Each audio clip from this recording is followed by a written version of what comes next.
And he does. ফিল্ডিংয়ে নেমে দ্বিতীয় ওভারেই opening জুটি ভাঙে সিলেট টাইটান্স। রংপুরের কাইল মায়ার্স শূন্যতে আউট। তাহিদ হৃদয় গত ম্যাচে 97 রান করেন, এবার বিদায় নেন 4 রানে। You believe it. Liton Das দারুণ শুরু করেছিলেন, তবে 12 বলে 22 রানে থামে লিটনের ইনিংস। পাওয়ার প্লের 6 ওভারে রংপুর রাইডার্স তোলে 3 উইকেটে 35 run. That's not a length you be bowled into. এরপরই প্রতিরোধ করেন দুই পাকিস্তানি ব্যাটার ইফতিকার আহমেদ ও খুশদিল শাহ। 8.2 ওভারে রংপুরের দলীয় স্কোর 50-তে পৌঁছে। 10 ওভারে তাদের সংগ্রহ 3 উইকেটে 65 রান। He's out. Taken. ইফতিকারকে বিদায় করেন মঈন আলী। ইফতিকার আউট 17 রানে, খুশদিল শাহ 30 রানে রান আউটের শিকার। 76 রানে 5 উইকেট হারিয়ে বিপর্যয়ে Rangpur Riders. In the air and অধিনায়ক নুরুল হাসান সোহানও বিপদে হাল ধরতে পারেননি। 11 বলে 9 রান করে আউট তিনি। এরপরই ব্যাটিং ধস শুরু। 96 রানে 9 উইকেট হারিয়ে ধুঁকতে থাকে Rangpur. and it's a brilliant catch.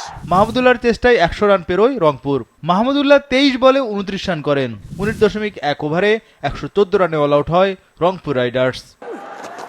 Goes all the way for maximum. 115 রানের সহজ টার্গেটে নেমে মানমুখী ব্যাটিং শুরু করে সিলেট টাইটান্স। তৌফিক খান ও পারভেজ ইমন দুজনেই সাবলীল ব্যাট চালান। রংপুরের বোলাররা ছিলেন দিশেহারা।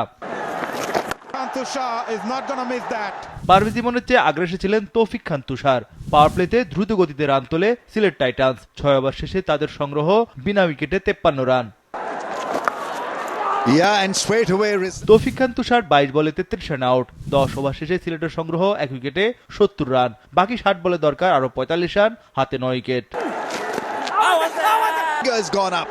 আরিফুল ইসলাম 26 বলে 21 রানে আউট। রানের গতি কমলেও রংপুরের বিপক্ষে চালকের আসনে ছিল সিলেট। 15.3 ওভারেই দলীয় স্কোর 17 রান তোলে দলটি। Gone. That's not the first. Parvez ইমন বেশ আস্থার সঙ্গে ব্যাটিং করেন। 17তম ওভারে নাহিদ রানার জোড়া উইকেট শিকার।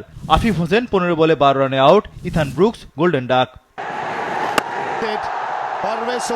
ছক্কা মেরে 50 তোলেন পারভেজ ইমন। এই বাঁহাতি ব্যাটার 41 বলে 52 রানে অপরাজিত ছিলেন। এতে 15 বল হাতে রেখে 6 উইকেটে জিতল Sylhet Titans. And they bowled beautifully. They really did.